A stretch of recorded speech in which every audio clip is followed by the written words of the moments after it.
Hello, welcome to the 2023 HEaL Conference. My name is Malaika Neith Cornejo, and joining me this morning is Jonathan. Would you do us the honor of introducing yourself and tell us what you do? Yes, ma'am. So my name is Jonathan Kabbes. I do a lot of different things. I have a private practice in Effingham, Illinois, so like an hour east of St. Louis and 3.5 hours south of Chicago. So we're kind of right in the middle. I teach out in New York City, so Manhattan, for Touro University.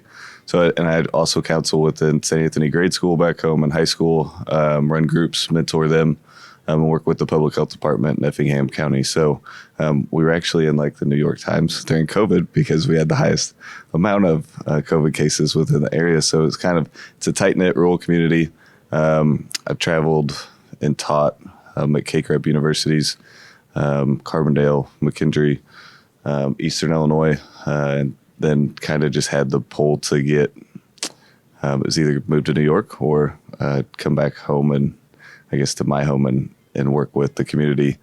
A lot of mental health issues, to schools, children, and a lot of, like I said, again, farm area. So a lot of guys, we talked yesterday in the conference a lot about, pulling yourself up by your bootstraps, kind of get up, let's go, come on, shake it off. And we've had a lot of that, but it turns out that ends up in suicides. It ends up in continued multi-generational trauma and issues that are passed on. So I kind of just, in a sense, took a different route and unconventional and went backwards and kind of fell back more on my master's degree and took what I learned from the PhD program and trying to implement that within my own community. So you do a lot and occupy your time with a lot of things.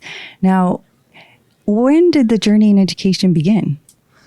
Oh, well, I grew up in like private Catholic school. So it's kind of interesting that education-wise, worked with folks, just in the doc program all around the world. But education, I hated school. To be honest, I was the kid that cried when you had to go to school. I was the youngest of four, and far enough of a gap to where they didn't keep me from getting picked on. I was called Pudge, like by my grandparents as a baby. So still, they call me that today, unless I get in trouble.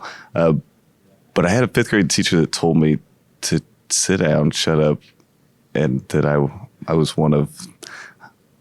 I had a position in the future to work for my dad at the asphalt plant. And so I kind of took that, I guess, as like a challenge. And then as I got older, kind of some of the bullying and stuff and being the underdog was kind of just my thing. And so I had a professor in undergrad that told me, she was a very dominant, she'd be mad if I said African-American, very dominant Black woman. And she said, young man, this is what you need to do. And so I went that route. And then during the doc program, I just kind of kept going.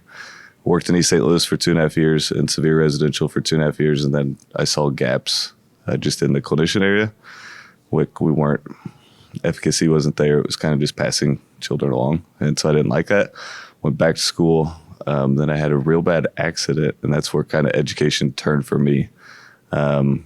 So was in the ICU for 11 days. And I realized coming out of that, like, there's a reason, after going back into prelims and finishing all that, struggling through it, that other people go through traumas, and they process them in different ways. So I guess that's where I took the step back from fully being invested in education and more into kind of healthcare for the local community, because there's a lot of the same accidents and things that I went through. So thank you so much for sharing that. So you're receiving the Brilliance in Education Award. How does it feel to be seen and celebrated? It feels awesome when I got the phone call. So it's kind of education, obviously, in the last couple of years has been different, challenging with COVID. It's just been a different atmosphere. So it's nice to, just get something back. Kind of feel like the work that you're putting in is recognized. And I'm a humble person, so I don't like to say too much about it, but I appreciate it. And it's an honor. Yeah. Well, we are glad that you're open to receive this recognition and to be celebrated.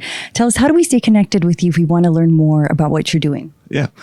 So you can email me at xroadscounseling9 at Gmail or www.crossroads just Crossroads Counseling, EMHC, so FEM Mental Health Clinic.com. And we have a website.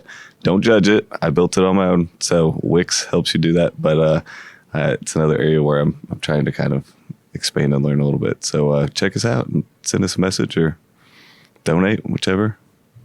Sounds fantastic. Thank you so much for taking time to speak with us today, Jonathan. We've enjoyed you, and congratulations again on everything you're contributing to the field and will continue to do. Thank you. I appreciate it.